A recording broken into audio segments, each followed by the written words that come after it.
Hi, my name is Rogers Rukeba, and I really want to first thank Enoch for bridging this gap and helping me find connections themselves. And however you can impact this, much obliged. I can't thank you enough. And on behalf of all the artists in Edmonton that may benefit from this, thank you so much from the bottom of my heart. Thank you so much. For the longest time, my friends and I in school would ask ourselves, like, how can we do this? How can we make this dream a reality? How can we get out there and get our voices heard and get these opportunities? How is everyone else doing it?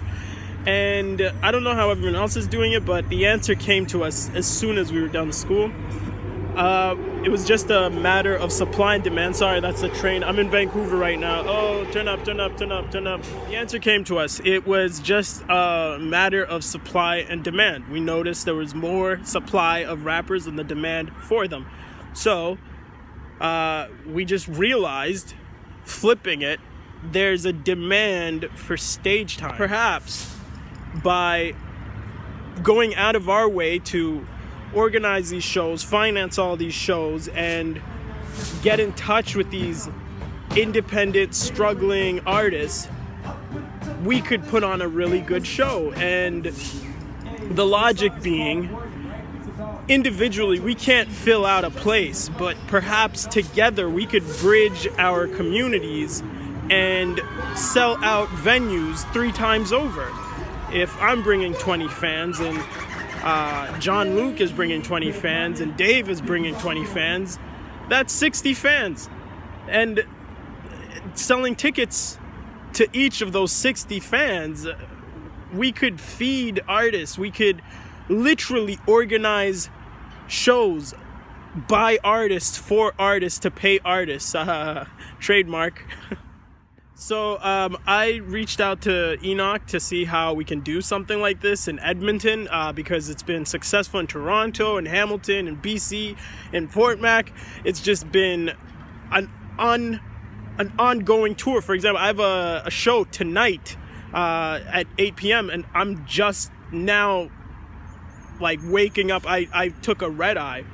And I'm literally on tour. I have another show next week because this is something people really like. People are really getting behind the idea of self-financed shows, cutting out the middleman and forgetting the AR. You don't need to be a viral sensation. You just need your community, and you just need to find like-minded communities in all over the world, and anyone could virtually go on a world tour if they're willing to take the risk, willing to put in the work, and willing to network.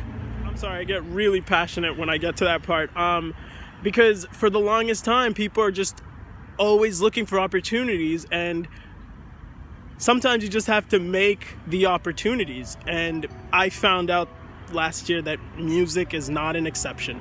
So we've basically put together a wonderful plan, plotted out what everything would cost and when everything would need to be done, and basically how often it needs to be done for us to have a perfect, smooth show. And basically we just need your help, and we love every ounce of contribution you could give that of us, whether it's grant proposal writing, feedback, or just supervision.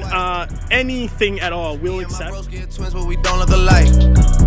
need about $10,000. That's the budget for this show to be as successful as possible. The $10,000 would go to venue rental, security, employing staff for sound and lighting, and also marketing is a huge thing. And also, I'm willing to take the loss if anything, so I will put money up front, but I would love to have all the artists paid before anything, and to have a pot on the side for them.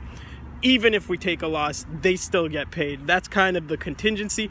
And also, we'd like to have a budget to have a special guest. And if we can have that budget, we could afford someone somewhat of a celebrity, well known to youth, to come and represent and really validate and legitimize what we're doing here. It's typically a celebrity host. That's basically the hook of every show I've been doing. I've been scraping together whatever money I can to get a celebrity host, get them to help me market, pay these artists to organize and get behind this and commit to the show.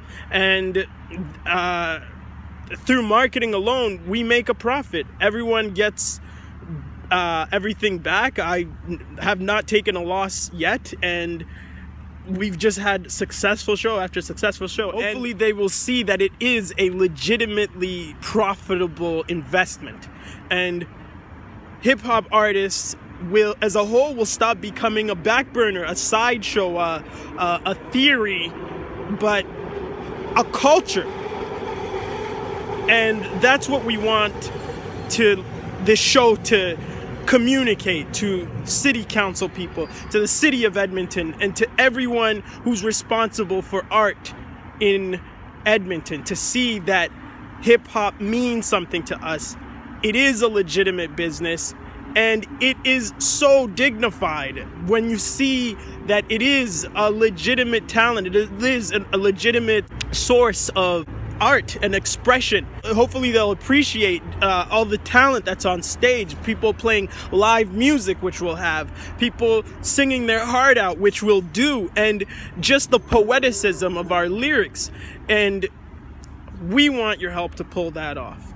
I've also written a cost and needs assessment, and I've also devised a detailed budgetary breakdown that also happens to have very critical dates that need to be adhered to and committed to in order for this to run as smoothly as possible. These shows that I've organized have had a pattern of repeating themselves even in my absence, and they've actually gotten to the point where youth centers that I've engaged with and collaborated with have taken their time out to reach out to me to return to put another show on. For example, I'm going back to Hamilton and for the same respect on May 19th. Thank you so much for taking the time to hear me out and watching this wacky video. Anything you want to contribute, we welcome with open hands. And again, I just can't thank you enough for giving this the time of day. Thank you.